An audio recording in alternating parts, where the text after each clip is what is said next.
अल्हम्दुलिल्लाहि वहदहु वस्सलातु वस्सलामु अला मन ला नबिय्य बअदा अम्मा बाद। अन अबी हुरैरह रज़ियल्लाहु तआला अन्हु अनिन नबी सल्लल्लाहु अलैहि वसल्लम क़ाल इय्याकुम वल हसद फ़इन्नल हसद याकुलुल हसनात कमा ताकुलुन नारुल हतब औ कमा क़ाल रसूलुल्लाहि सल्लल्लाहु अलैहि वसल्लम। दुरूद शरीफ पढ़ लो। या रब्बि सल्ली व सल्लिम दाइमन अबदा अला हबीबिका खैरिल खल्क़ि कुल्लिहिमी। काबिल एहतराम हज़रात सामीन किराम, हमारा मौजू उन्वान चल रहा था हसद। बहुत खतरनाक और मुहलिक बीमारी है। उसके अक़साम बयान किए थे, कितनी तरह से हसद होता है। 4 कल बयान किए थे। आज बयान करना है हसद पैदा क्यों होता है, वजह क्या, रीज़न क्या, असबाब क्या, इसकी इल्लतें क्या है। उलमा ने 4 लिखी है। हसद की पहली वजह है दुश्मनी।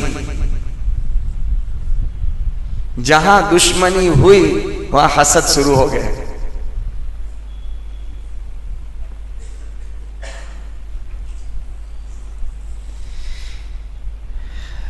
ये इस कदर इस उम्मत में ये चीज़ बढ़ती चली जा रही है।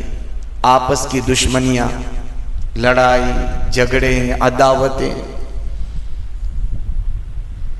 कम होने के बजाय बढ़ती चली जा रही है।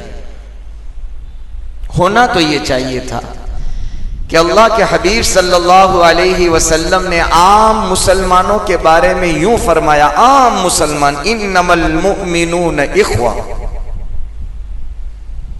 कि सब मुसलमान भाई भाई हैं। एक जगह आपने फरमाया वला तहासदू वला तबागजू वला तदाबरू वकूनू इबादल्लाहि इख्वाना।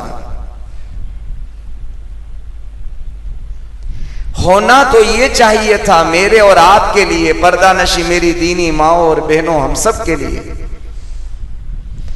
कि हर ईमान वाले भाई को ईमानी निस्बत से हम मोहब्बत करते हैं।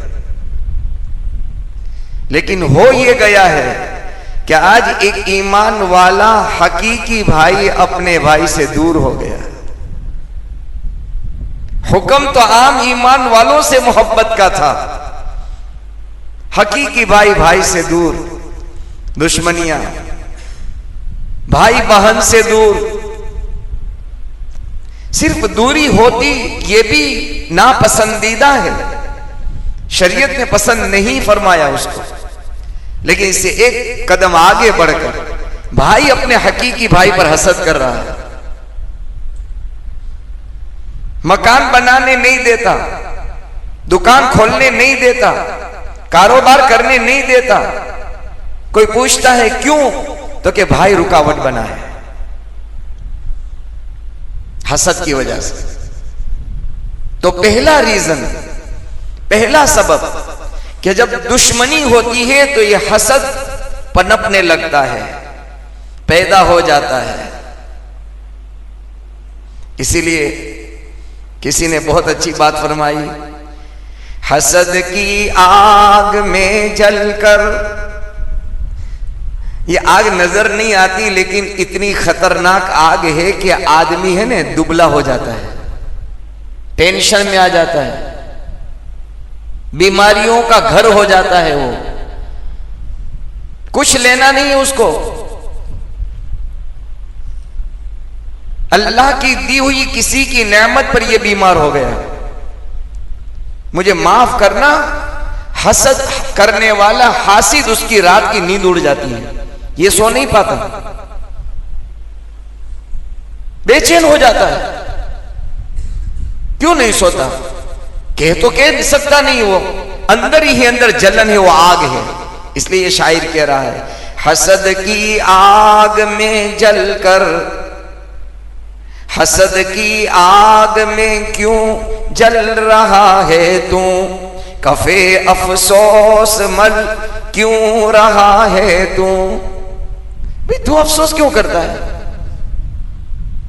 तेरे जेब से गया है, तेरी मेहनत लगी है, तेने कोई एडवाइस दी थी वहां, तेरा तो कुछ नहीं लगा, लेकिन तू अफसोस में पड़ा है। शायर क्या कह रहा है? अल्लाह के फैसले से क्यों नाराज हो रहा है तू? अल्लाह के फैसले से तू क्यों नाराज हो रहा है? तेरा हक भी नहीं है नाराज होने का। आगे का जुमला शायर अजीब कह रहा है, जहन्नम की तरफ क्यों चल रहा है तू? ऐसा मत समझना हसद कर लिया काम बन गया, ये जहन्नम की तरफ हम जा रहे हैं। हम अपनी जात को अल्लाहुम्मा महफज़ना आमीन, अल्लाह बचा ले, हम अपनी जात को जहन्नम का ईंधन बना रहे हैं हसद करके।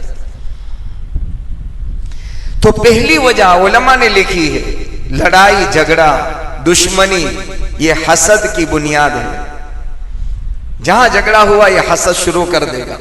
दूसरा उलमा ने लिखा है, हसद क्यों होता है? जब आदमी अपने आप को बड़ा समझता है ना, बड़ा, वहां हसद शुरू हो जाता है। और याद रखना, ये सिफत शैतान के अंदर थी, बड़ापन ये शैतान के अंदर था, इब्लीस और लईन के अंदर था। अना खैरुम मिन, मैं तो बहुत अच्छा हूं। बड़ापन जब इंसान की जिंदगी में आता है तो वो किसी को अपने लेवल का नहीं समझता, न दीन में न दुनिया में अपने लेवल का नहीं समझता, खुद ही बड़ा बनकर बैठा है। अब अगर कोई बड़ा बन गया तो ये हसद की आग में जलेगा। चाहे फिर माल में बड़ा बना, इल्म में बड़ा बना, ओहदे में बड़ा बना, मकान में बड़ा बना, गाड़ी में बड़ा बना, बड़ाई यह हसद की इल्लत है, हसद का सबब है ये बड़ाई। और ये शैतान के अंदर था। अल्लाह सुब्हानहू व तआला ने हुक्म दिया आदम को सजदा करो, क्योंकि अंदर में बड़ापन था। और अपनी जिंदगियों से मैं भी, आप भी, पर्दा नशी मेरी दीनी माँ और बहनों, हम अपनी जिंदगियों से बड़ापन निकाले। बड़ी जात अल्लाह की है। अगर अल्लाह ने वक्ती तौर पर मुझको और आपको किसी जगह का बड़ा बना दिया है, सरपंच बना दिया, काउंसिलर बना दिया, अपने समाज का प्रमुख बना दिया, तो ये कब तक? साल, 2 साल, 10 साल, 20 साल, 100 साल। उसके बाद तो उस बात कुछ नहीं। इंसान को तो अपनी तखलीक के ऊपर गौर करना चाहिए। नापाक मनी के कतरे से मैं बना हूं और मट्टी हो जाने वाला हूं, मेरा बड़ापन क्या? बड़ाई तो अल्लाह के लिए सजावार है। इसलिए हदीस पाक का खुलासा है कि किब्रियाई, अल्लाह फरमाते हैं, हदीस कुदसी है गालिबन, कि किब्रियाई ये मेरी चादर है, जो उसको छीनने की कोशिश करेगा वो जलील होगा। ये अल्लाह की शान है बड़ापन। जहां जिंदगी में बड़ापन आया, आई एम समथिंग। थोड़ा जो टेक लगाकर बैठे हैं उनको टेक लगाने की इजाजत है, सोने की इजाजत नहीं। ठीक, कुछ साथी माशाल्लाह कि शैतान पहले तो आने नहीं देता और आता है तो सुनने नहीं देता। तो सुनेगा तो फिर वो तो कभी कोई तो बात लग जाएगी, कोई कबूलियत की घड़ी होगी। रमजान का महीना है बहरहाल। तो बड़ापन, अपने आप को आजिज बनाओ। मोहम्मद सल्लल्लाहु अलैहि वसल्लम से बड़ी जात इंसानों में, कायनात में, रोए जमीन पर कभी कोई हो ही नहीं सकती। फिर आप क्या फरमाते हैं कि मैं अल्लाह का बंदा हूं। अब्दियत आपकी जिंदगी में, सुब्हानल्लज़ी असरा बिअब्दिही लैला। अल्लाह ने फरमाया मैंने अपने बंदे को कहां उठाया, तो कि फर्श से अर्श पर अल्लाह ले गए। लेकिन क्या कह रहे कि मेरा बंदा है, ये बड़ा नहीं है, मेरा बंदा है। आपने हमेशा अब्दियत को पसंद किया है।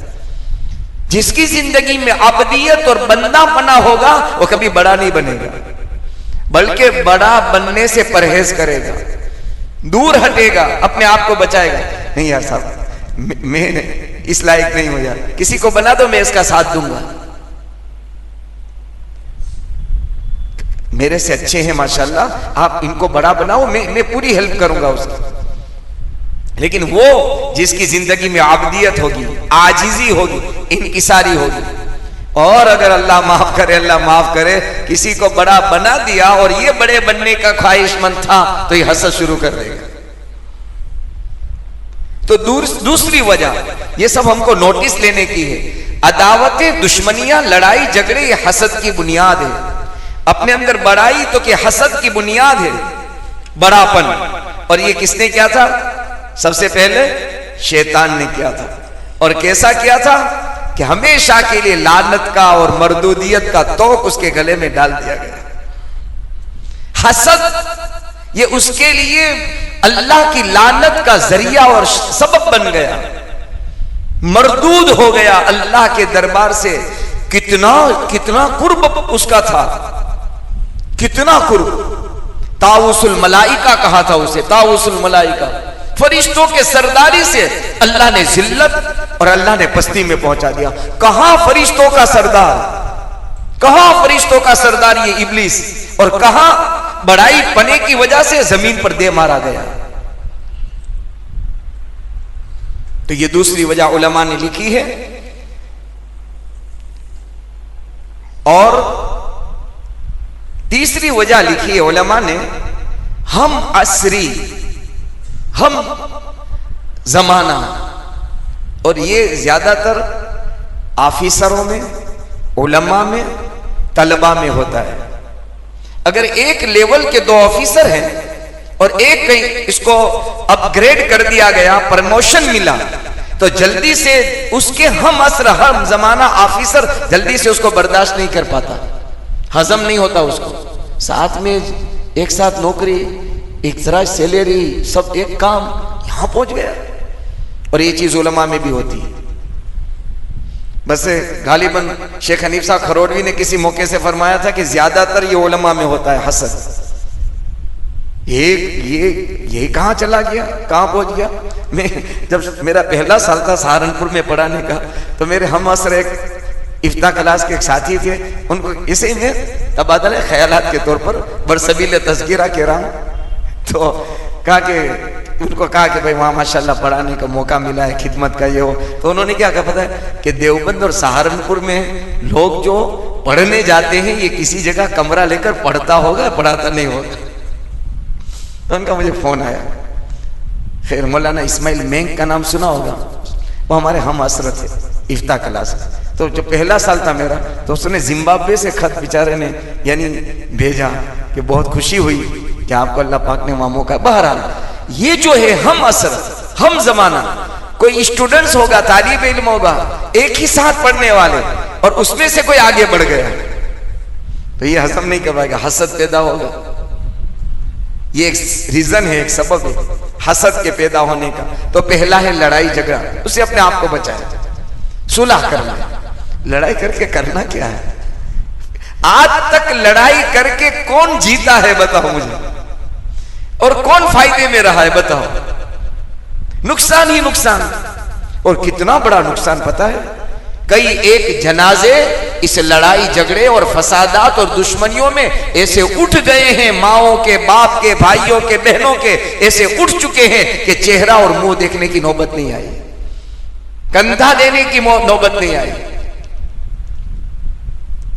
कोई फायदा नहीं है, सरासर नुकसान नहीं। जाता करो, लेट गो करो, आफ व दरगुजर का मामला करो, और हसद के बहुत बड़े मर्ज और बहुत बड़ी बीमारी से बच जाएंगे हम। और बड़ापन तो कि बड़ी जात अल्लाह की है।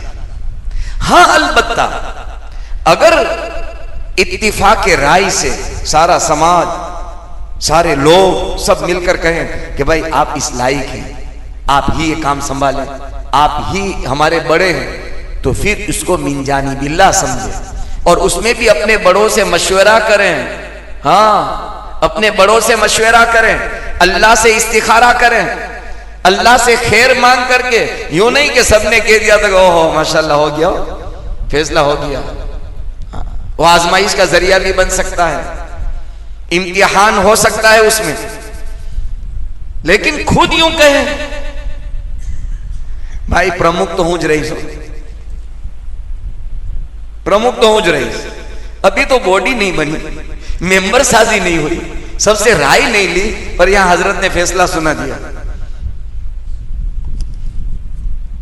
उसमें खैर नहीं आती, अल्लाह की मदद नहीं आती, अल्लाह की नुसरत नहीं आती, अल्लाह की तरफ से रहबरी नहीं होती उसमें।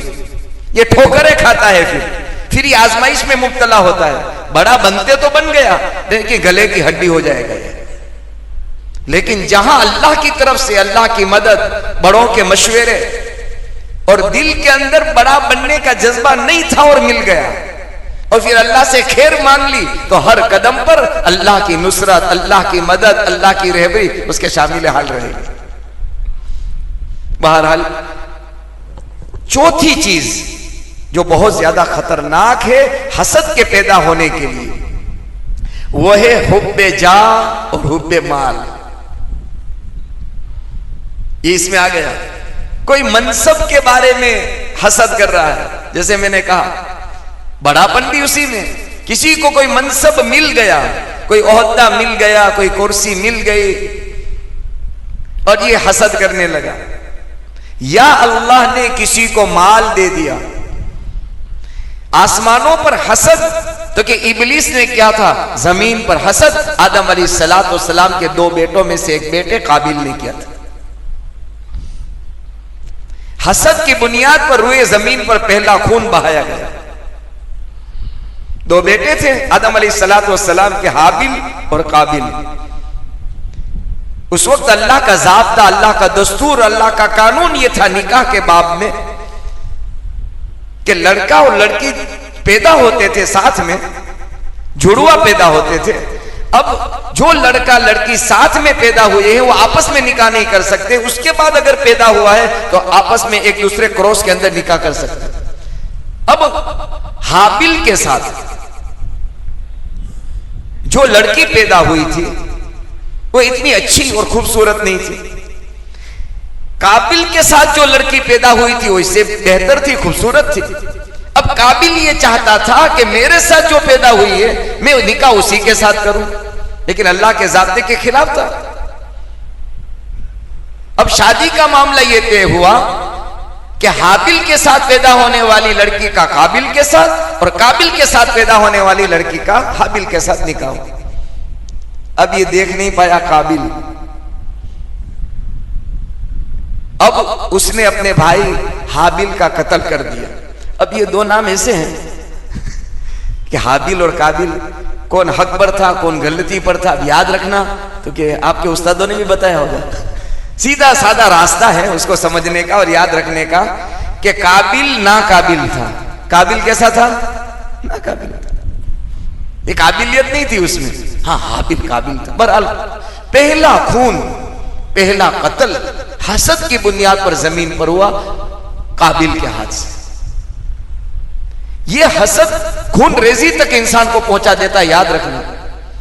दोनों तरफ के माल और जान तबाह हो जाते हैं।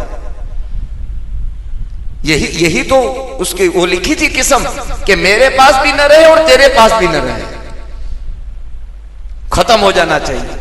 बहरहाल ये हुब्बे जा और हुब्बे माल इस कदर खतरनाक है, इसलिए उलमा ने लिखा है कि हर दुश्मनी को खत्म करना आसान है, लेकिन हसद वाली दुश्मनी कभी खत्म नहीं होती। ये कभी खत्म नहीं होगी, बाकी दुश्मनियां खत्म हो जाएगी, हसद वाली कभी दुश्मनी खत्म नहीं होगी। और यूसुफ अलैहिस्सलाम के भाइयों ने यूसुफ पर हसद किया था, ले जाकर के कुएं में डाल दिया। इसलिए अगर बहुत सारे लोगों के इस तरह से बेचारे परेशानी में यूं कहते मौलाना भाई हसद कर रहा है, फला हसद कर रहा है, मैं थक गया हूं। याद रखना, महसूद यानी जिस पर हसद किया जाता है वो मायूस ना हो, अपना मामला अल्लाह के हवाले कर दे।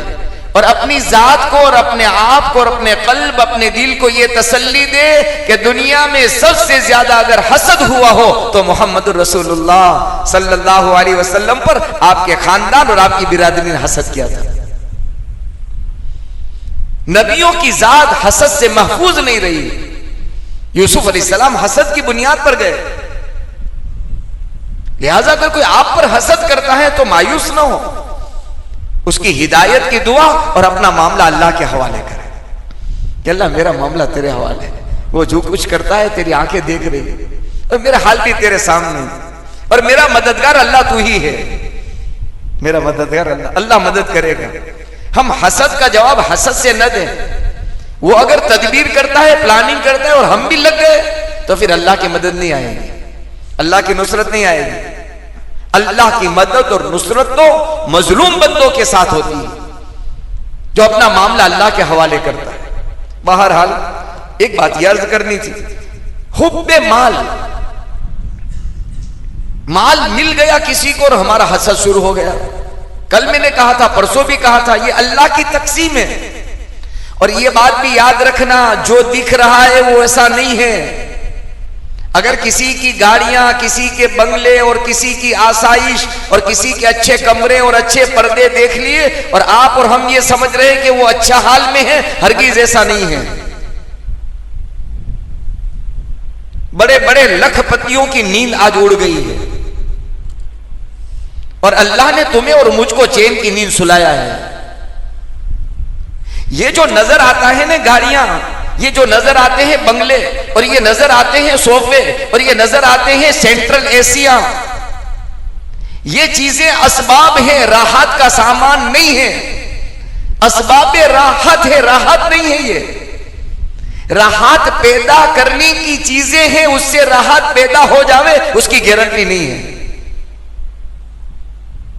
राहत पैदा करने के लिए आदमी स्विमिंग पूल बनाता है, अच्छे अच्छे कैटर्स रखता है वो, लेकिन कई ऐसे आज दुनिया में मौजूद हैं कि उनके बंगलों में और उनके फार्म हाउस पर अच्छे अच्छे स्विमिंग पूल हैं और अच्छे अच्छे कैटर्स हैं, लेकिन डॉक्टर ने कह दिया है कि दाल का पानी ही पीकर जिंदगी गुजारेगी।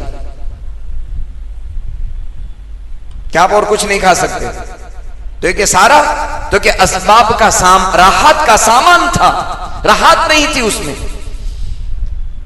राहत के सामान को हमने राहत समझ लिया है कि उसको सब मिल गया, कितना ऐश में है, कितना राहत में है, कितना आराम से है। जरा अंदर जाके पूछ उसे। मैंने उस दिन सुनाया था ना, गालिबन यहां सुनाया था, पता नहीं, हाँ दुआ के बाद में सुनाया था, सुन लो। जिसे हम ये समझ रहे हैं कि लाखोंपति है, करोड़पति है और राहत से और आराम से, चैन और सुकून से सो रहा है, हर चीज ऐसा नहीं है। मैंने दुआ के बाद में सुलेमानी में सुनाया था। हज़रत मौलाना पीर जुल्फिकार साहब नक्शबंदी दामत बरकातुहुल आलिया ने अपने खुतबात में लिखा है कि रात में तहज्जुद में उठा मैं, घंटी बजी, फोन की। मैंने सोचा उठाऊं न उठाऊं, फिर दिल में बात आई कि कोई परेशान हाली रात में फोन करता है। कौन दस्तक देता है रात में? जो परेशान हो वही दरवाजा खटखटाता है कि कोई हालात का मारा होगा, परेशान हाल होगा, रात में फोन कर रहा है। मैंने उठाया, सलाम वालेकुम। वालेकुम सलाम। कौन? तो कि फला मैं हाजी साहब बोल रहा हूँ। क्या बात है? कि नींद नहीं आती, करवटें बदल रहा हूँ। मैंने सोचा रात का आखिरी पहर है, आप अल्लाह के सामने तहज्जुद के लिए उठे होंगे, मैं दुआ की दरख्वास्त करने के लिए मैंने फोन किया। तो हजरत क्या बात है, क्या परेशानी है, क्या मुसीबत है?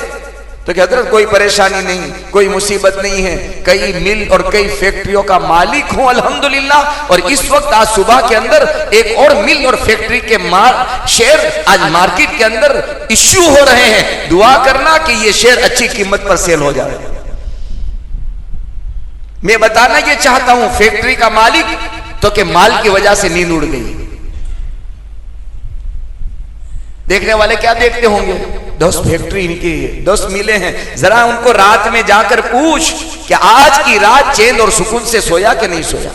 तो कि नहीं सोया, करवटें बदली, किसी से दुआओं की दरख्वास्त करवा, लखपति करोड़पति किसी से दुआ की दरख्वास्त करा रहा है और खुद नींद उसकी गायब हो चुकी है। तो राहत के असबाब अलग चीज है, राहत हासिल करने के साजो सामान अलग चीज है, राहत का मिल जाना यह अलग चीज है।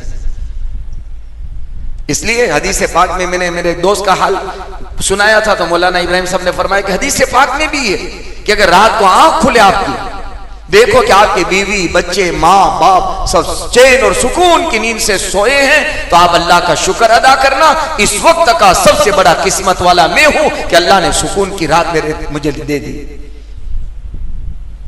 कोई परेशानी नहीं, आराम से मेरे माँ बाप बीवी बच्चे चैन की नींद सो रहे हैं। इससे बड़ा अल्लाह का इनाम और अल्लाह की तरफ से राहत का सामान क्या हो सकता है। तो बात इस पर याद आई और अर्ज की, हुब्बे जा, मनसब ओहदा, उसकी लालच। और हजरत थानवी रहमतुल्लाह अलैह ने तो अजीब बात लिखी है कि हुब्बे जा जो है ना, मनसब की चाहत, मनसब की चाहना, ये जिंदगी में सबसे आखिर में निकलती है। माल की मोहब्बत तो भी निकलने के चांस है, याद रखना, लेकिन ओहदा पना, बड़ा पना और मनसब की चाहत जो है वो आदमी की जल्दी से नहीं निकलती है। एक मर्तबा अगर ओहदा मिल गया और चंद साल के बाद अगर बदलने की बात आई, आप इनके दिल की कैफियत, अगर किसी अल्लाह वाले से ताल्लुक नहीं है, आप इसकी दिल की कैफियत आप देख लेना, जल्दी से एग्री नहीं होगा, अंदर से खटकेगा उसको। क्यों? कि ऊपर से वो नीचे आ रहा है, वो यूं समझ रहा है, हकीकत ऐसी नहीं है। उसने अपने आप पर ये पुलाव पका लिया है कि मैं ऊपर से नीचे आ रहा हूं, अभी प्रमुख था और अभी मेंबर बन गया हूं। कोई पहले तो लोग मुझे यूं याद करते थे, प्रमुख साहब, सेक्रेटरी साहब, अब ये साहब खत्म हो गया। तो हुब्बे जा, मनसब का ओहदा अगर जिंदगी में है और इसकी लालच है तो हसद आएगा। और अगर इसको यूं समझा ये अल्लाह की तरफ से था, जब तक था अल्लाह का फैसला था, अब मेरे हक में ये बेहतर है कि मैं ऊपर से नीचे खादिम बनकर रहूं। और सबसे बड़ी मुसीबत तो हमारी ये है, हम सब की, कि अगर कोई ओहदा मिलता है तो ये अपने को साफ समझता है, ऑर्डर देने वाला। हालांकि अगर किसी को कोई ओहदा मिला तो ये तो कौम का खादिम है, सय्यदुल कौम खादिमु, उसको तो रात में भी खिदमत करनी है, दिन में भी खिदमत करनी है, ऑर्डर नहीं करना। ये ऑर्डर देने और ऑर्डर करने के लिए बनाया नहीं गया है, ये तो इसलिए बनाया गया है कि कौम और मिल्लत की खिदमत करेंगे। बहरहाल हुब्बे जा और हुब्बे माल, ये हसद का सबब है। मनसब की चाहत और माल की मोहब्बत, और माल की मोहब्बत में आदमी कहां कहां अपने को खत्म कर देता है। तो बहरहाल ये चंद चीजें हैं। किसरा के यहां एक मर्तबा एक मछेरा अच्छी बेहतरीन मछली लेकर आया। अब जो बड़े दरबारी लोग होते हैं ना, उसमें कुछ न कुछ हसद करने वाले होते हैं। दरबारी लोग होते हैं ना, तो कोई किसी का अच्छा नहीं देख सकता, किसी को कुछ बड़े ने दे दिया। जैसे मैंने कहा, उसकी एक मुंह बोली बांधी थी लोनली, उसको सब पर हसद हो। ये मछेरा बेचारा लेकर आया, बेहतरीन मछली थी, किसरा को बहुत खुशी हुई और उसने 4000 सोने के सिक्के दिरहम उसको इनाम में दे दिए। अब इसको हसद था, अब हसद की आग में जल रही थी कि 4000 दे दिए। माफ करना, अगर कोई किसी को बड़ा हदिया देता है तो भी आदमी जलता है। भाई दिया किसी ने, देने वाला कोई और, लेने वाला कोई और। और मैंने पहले ये जुमला कहा, अल्लाह के फैसले से दिया है, अल्लाह का अम्र था, अल्लाह ने उसके मुकद्दर में लिखा था, उसे मिला। अब ये हसद के अंदर जल रही है। 4000 दे दिए किसरा ने, मुंह बोली थी, मुंह लगी थी, वो एकदम नजदीक में रहने वाली उसकी। उसने कहा कि बादशाह सलामत, मैं इनसे एक सवाल पूछना चाहती हूं, अगर इजाजत हो तो। और उसको जलील करना चाह रही थी। एक पूछ लो, कोई बात नहीं। तो कहा, पूछा कि ये जो आप मछली लाए हैं वो नर है कि मादा? नर है कि?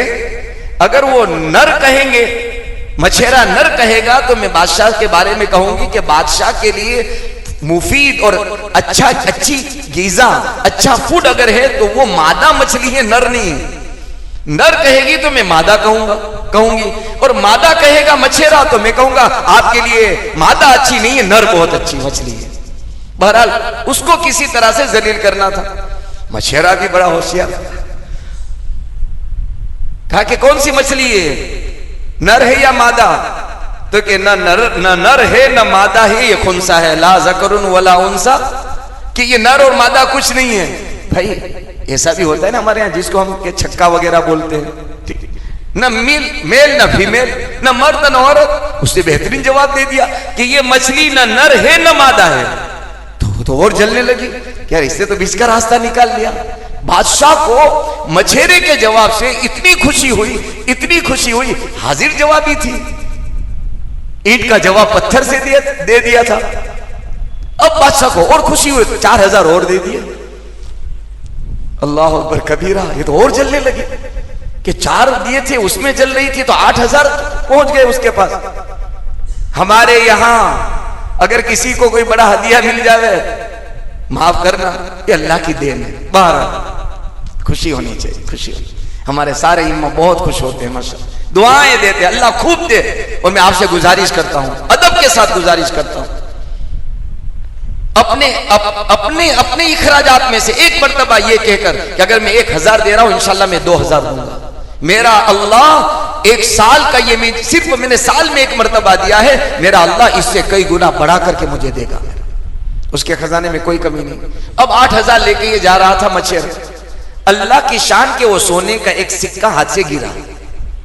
जैसे ही गिरा तो मछेरे को तो 8000 मिले थे, तो एक पै भी वो छोड़ने को तैयार नहीं था, उसने उठा लिया। जैसे ही उठाया तो फिर उसको लोंडी को मौका मिल गया, बांदी को कहा बादशाह सलामत, आपके दरबार शाही की उसने बेइज्जती कर डाली। किसरा के दरबार में गिरी हुई चीज कोई उठाए, ये तो इसकी शान के अंदर कमी है, बेइज्जती है। बादशाह को हुआ क्या, करूं तो क्या करूं? कहा कि क्यों उठाया, हमारे शान के अंदर कमी कर दी तुमने, हमारे यहां गिरी हुई चीज उठाई नहीं जाती। यही तो था हजरत हुज़ैफा बिन यमान रज़ी अल्लाह ताला ने, तो अचानक याद आया कि याद नहीं था, हजरत हुज़ैफा बिन यमान रज़ी अल्लाह ताला गए थे, आप दस्तरखान लगा था, शाही दस्तरखान, वो लुकमा गिरा। जैसे ही लुकमा गिरा तो जो आपके खादिम थे वो उसी इलाके के रहने वाले थे, आपके जो खादिम थे उसी इलाके के रहने वाले थे। हजरत हुज़ैफा से कहा, हुज़ैफा हमारे इस इलाके के अंदर गिरा हुआ लुकमा उठाना बेअदबी समझा जाता है, शान के खिलाफ समझा जाता है, तहजीब के खिलाफ समझा जाता है, आप क्यों उठा रहे हो? तो उस वक्त क्या, अतरुकु सुन्नत हबीबी लिहाउलाइल हुमका, इन ना समझो ना अहलो और बेवकूफ लोगों की वजह से मैं मोहम्मद सल्लल्लाहु अलैहि वसल्लम का तरीका नहीं छोड़ सकता। और हम सरेआम मेरे आका के तरीकों को छोड़ देते हैं। कभी आदमी, मौका है, याद रखना, मौका है और कर सकता है, बैठकर पानी पी सकता है, लेकिन 10 आदमी के देखने की वजह से वो बैठेगा नहीं।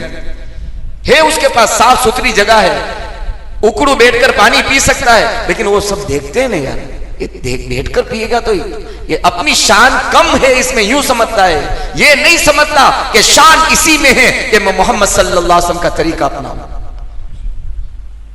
बैठने को तैयार नहीं, फिर वो हिले, वो रास्ते निकालेगा, खड़े खड़े कर दिया तो क्या इसमें फर्क पड़ता है, मना थोड़ा है, यूं कहता है मना थोड़ा।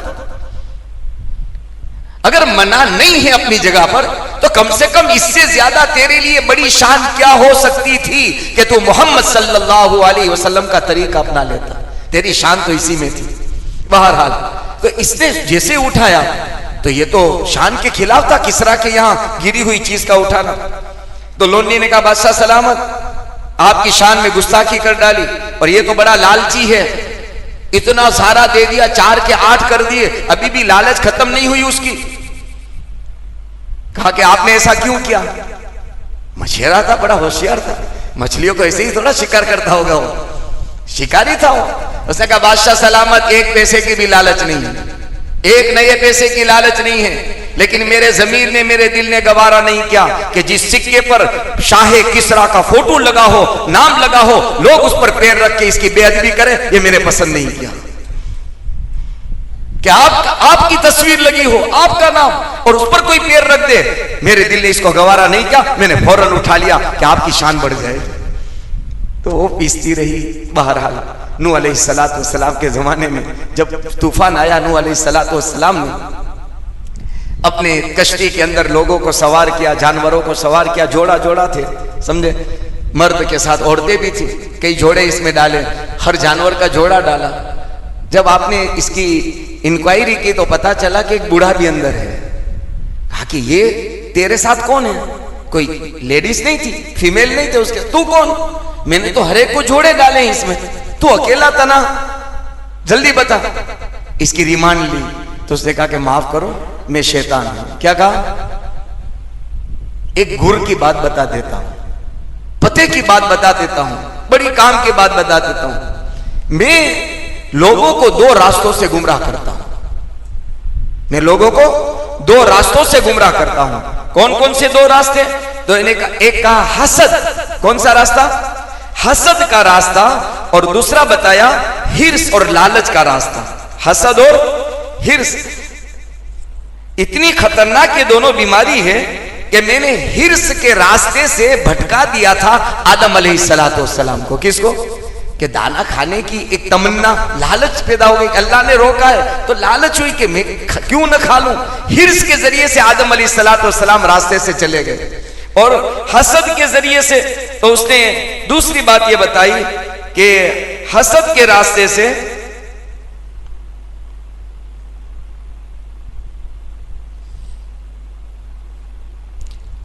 शायद कि और जगह मैंने पढ़ा है कि दो रास्तों से मैंने इंसानों को बहुत ज्यादा नुकसान पहुंचाया है, हसद और हिर्स।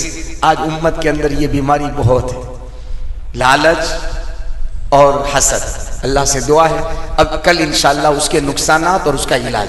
इसके कितने बड़े बड़े बड़े नुकसान हैं, दुनिया के भी और आखिरत के भी। फिर इसका इलाज, ये बात ख़त्म करके इंशाअल्लाह इस मौजू को पूरा करेंगे। अल्लाह से दुआ है अल्लाह सुब्हानहू व तआला हमें इन चीज़ों से बचने की पूरी अल्लाह हमें तौफीक नसीब फरमाए।